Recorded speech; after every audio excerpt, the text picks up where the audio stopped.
How to follow topics on Twitter. Hey everyone, welcome back to the channel. This is Kate, and on today's video I will guide you how you can follow topics on Twitter, which is now known as X application. So without further ado, let's get started with this video.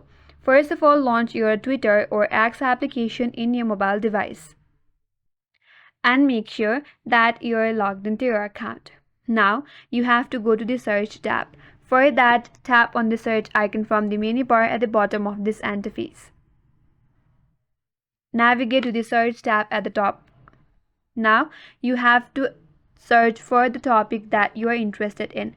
For example, I will search for AI or the artificial intelligence. So search for your preferred topic.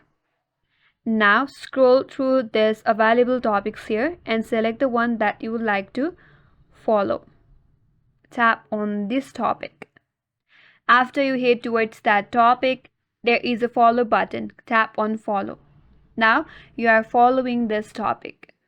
That's it. That's how you can follow some topics on Twitter, and that's all for today's video.